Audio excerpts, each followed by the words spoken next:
Hello YouTube, guys. I'm back again with new videos to react to. Today I'll be reacting to women that are struggling and some that are concerned about food stamp being taken away. Without further ado, let's go ahead and dive right in. 4 years, we've seen the Biden administration spend money like drunken sailors. It's a big reason we've had an inflation crisis in this country, and it's incumbent upon this administration to make sure, again, that every penny is being accounted for honestly. Why impose this pause with so little notice? Why not give organizations more time to plan for the fact that they are about to lose, in some cases, really crucial federal funding, at least for a period of time? There was notice. It was the executive order that the president signed. There's also a freeze on hiring, as you know, a regulatory freeze, and there's also a freeze on foreign aid. And this is, again, incredibly important to ensure that this administration is taking into consideration how hard the American people are working. And their tax dollars actually matter to this administration. You know, just during this pause, DOGE and OMB have actually found that there was $37 million that was about to go out the door to the World Health Organization, which is an organization, as you all know, that President Trump, with the swipe of his pen in that executive order, is no longer wants the United States to be a part of. So that wouldn't be in line with the president's agenda. DOGE and OMB also found that there was about to be 50 million taxpayer dollars that went out the door to fund condoms in Gaza. That is a Wow, $50 million to fund condom in Gaza. That's, I don't know, man. You guys leave a comment and let us know what you think. You know, these things are kind of complicated. I have no dog in this fight. You know, mine is just to listen to the news and say, oh my God, but a lot is a waste if you ask me. But what do I know? Leave a comment below, guys. a preposterous waste of taxpayer money. So that's what this pause is focused on, being good stewards of tax dollars. And so this doesn't Jennifer. affect Meals on Wheels or Head Start or disaster aid? Again, it does not affect individual assistance that's going to Americans. Breaking. Okay, for all those women that are scared about losing their food stamp, you can hear that now. You get it, you will still get your food stamp. So enough of all this fear mongering. I don't get food stamp. Thank God I don't. But for those of you that are scared, you will still get your food stamps, guys.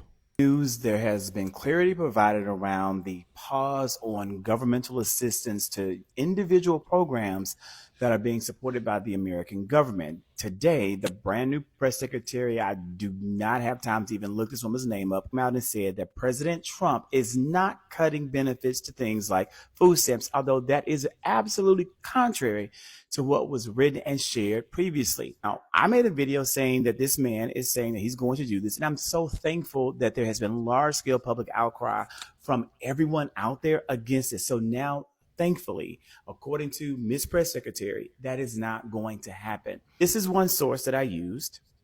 Here's another source that I used, and this is another source that I use, which none of that matters, makes no difference, because no one cares about being right. All I care about is that the American people are not going to suffer, especially those who have the most to lose. That is what matters the most. It's a time we have to raise our voices and fight back against the things that are going to hurt those who have the least among us. You mean to tell me this man done took away our access to our government assistance? Sir, I was being assisted for a reason. I'm talking about I fill my cart to the rim with food thinking I'm finna check out. I'm not checking out nothing. It's declining. I'm like, oh, yeah, this machine messed up. Let me go to another machine. I go take my stuff to another machine. I'm ringing it up. I get done. I check out. It's declining again. I'm like, what's going on? The girl Lady, maybe you just spent up all your food stamp money, because that is not true. Donald Trump is not stopping food stamps. look at me. Oh, your stuff working. Your folks say, yo, you went work. I'm like, oh my gosh. I know this won't include what y'all were talking about with Trump and the financial aid. Please. Because that's all I heard was people financial aid won't gonna work no more.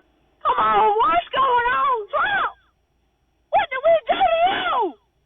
So you gonna take away TikTok, give it back? too much misinformation going on out there. Who's gonna enlighten these people and let them know that is not true? Somebody needs to do that because they are freaking out and losing their minds. So take away our food, what you gonna do? Get that back? What we supposed to do, starve for you a day? Come on, Trump. My granddad said you gave him a job growing up. I had good hopes for you, bro, but right now you hurting our pockets, you hurting our stomachs. My baby's got to eat. Milk is $15. I don't know, bro. What is we gonna do? And for the people that don't have jobs, man, I don't even know what y'all gonna do because y'all.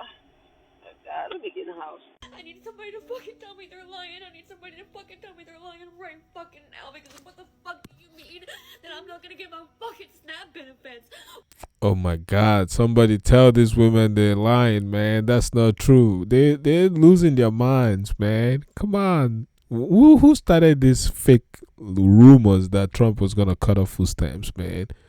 They're gonna give people high blood pressure out here, man. What the fuck do you mean? This is what happens when you choose billionaires and millionaires to run the country.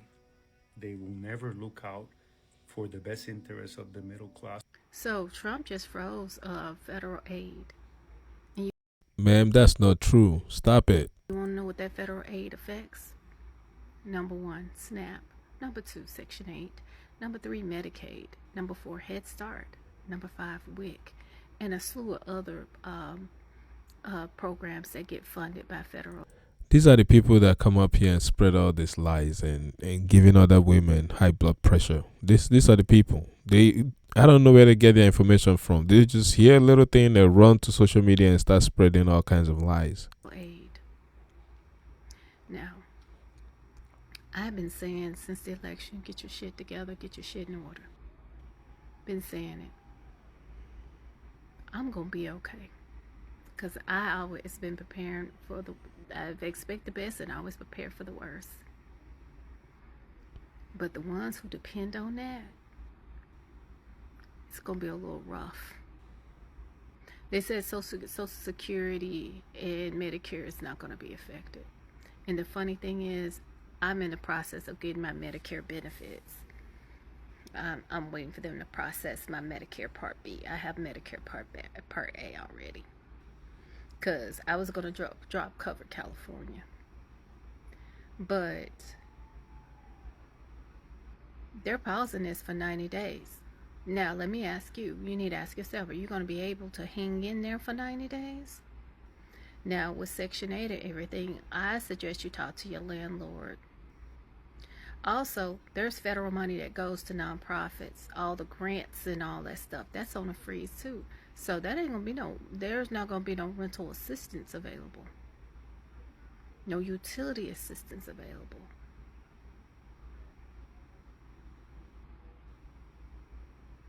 So I suggest you figure things out like right now because it's about, they try to make you suffer. And it doesn't matter.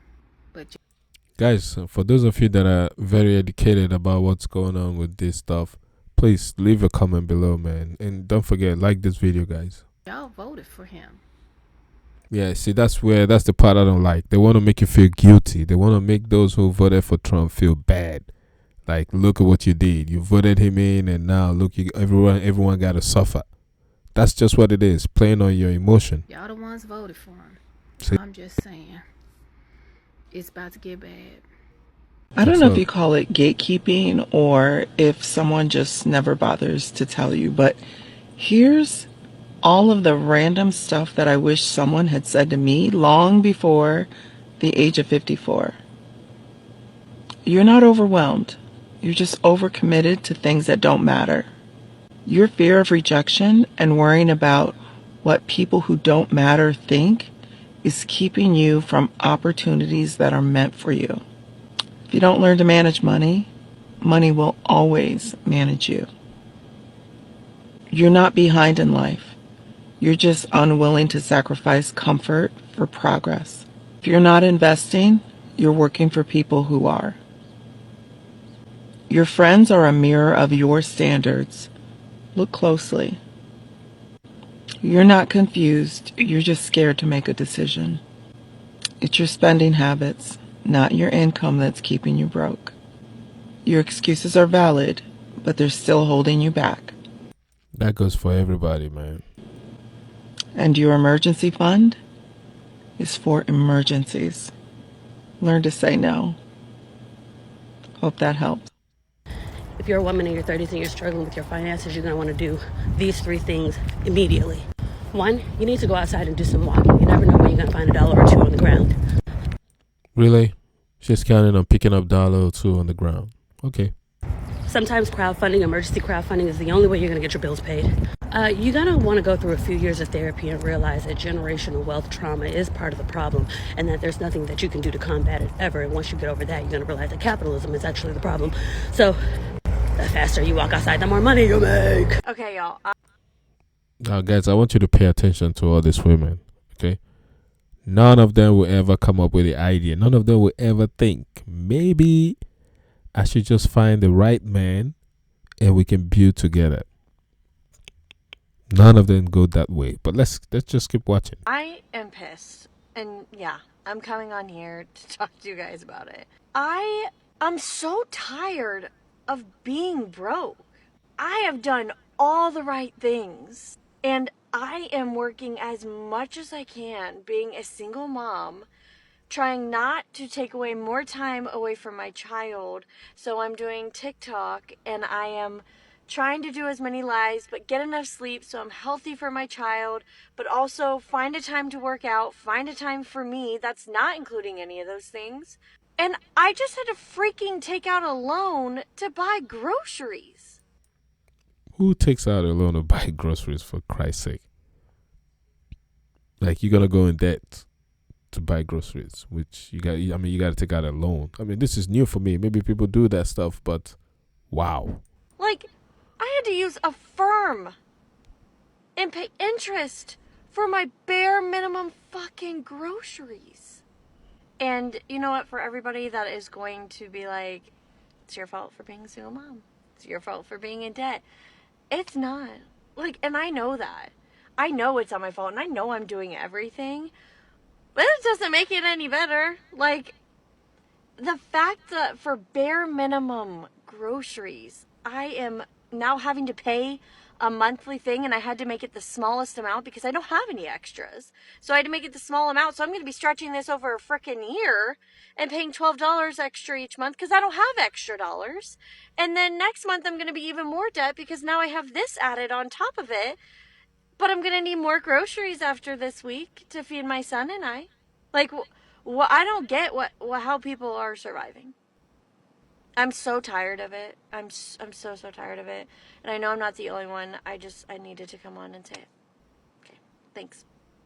If you are not struggling financially right now, then you need to consider yourself completely blessed. Like, don't even consider yourself. You are completely blessed. Like, every time I check my local mom group on Facebook, I see requests or people asking where they can get some financial assistance to pay utilities or assistance with rent.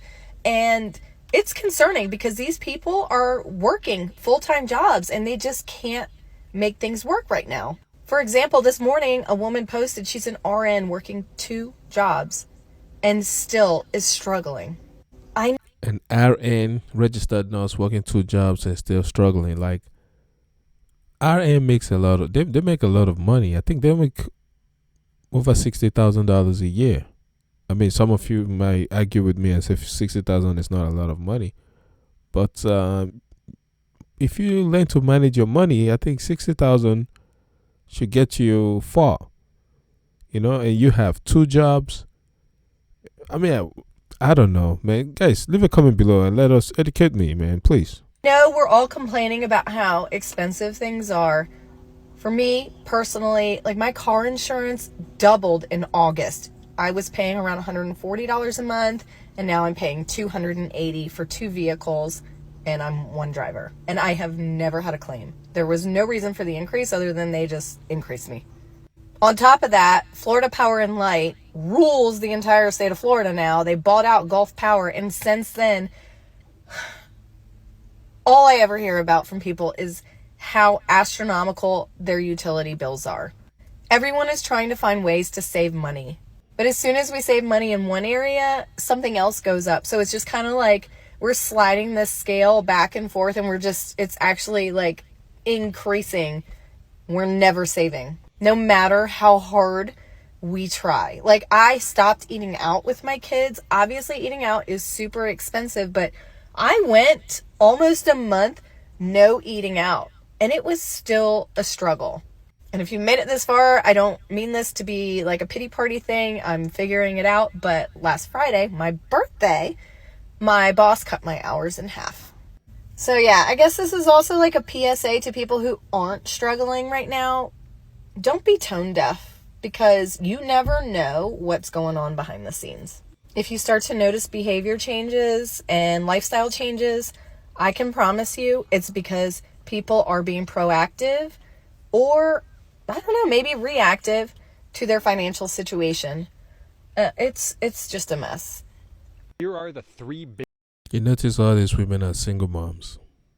Where are the men in their lives, man? Where's the husband? Where's the man that you build with to at least help soften the blow of these difficult times? Where are the men in your lives, ladies? Come on. Biggest financial red flags of your relationship. I'm Tyler. I'm a former financial advisor and portfolio manager, and now I make financial content for free so that you don't have to pay for it. Number one, financial secrecy. If they're hiding spending or debt or accounts from you, major problem. 43% of people admit to financial infidelity, according to a TD Bank survey. And even though I have no clue what that even means, if they're hiding that from you, what else are they hiding? Number two, financial access. If you don't have usernames, passwords, knowledge of all the financial accounts for both of you, then you've got some homework, and it's due right now. Number three, the biggest red flag of them all, financial control. I hear one more person tell me that they don't worry about finance and investments because their partner takes care of it. Just know that 80% of women die widowed or divorced, 50% of couples get divorced, and odds are if you're leaving finances to your partner, you're gifting that person a major advantage in life. Talking about money is hard, but talking about money while you're grieving a loss or going through a divorce is way, way harder. So prioritize doing it now while things are good, or at least kind of good. Considering how many people are one auto malfunction away from my situation, you'd think there would be more options. And if one more car dealership tells me, well, that's a small budget, I don't know what we're going to do with that budget. Like, I know it's a ridiculously small budget, but it's a miracle I was able to get together this much money. Coming up with $4,000 when I'm in the financial position I'm in is nothing short of a miracle. They're telling her $4,000 is too small for the down payment. Man, some of these dealerships, man, they really know how to just stick it to women. I remember how many years ago, not too long ago though, but when I financed my last car, I only put down $1,000. You know, my payment was about $400. And this lady has $4,000 and they're telling her that is not enough to walk with, man. That's crazy. And I still can't find anything. What are you trying to buy, a Rolls Royce or a Bentley? I mean, why $4,000 is not enough for the down payment? The only option I have is a salvage title Jeep Liberty. And everyone is saying, don't get a Jeep, don't get a salvage title. Okay, then what?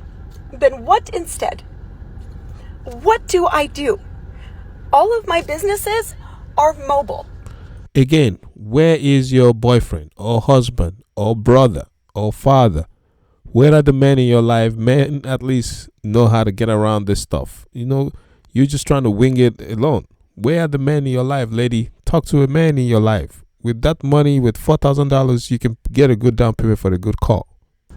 If I don't have a car, and I don't after today, I can't work. If I can't work,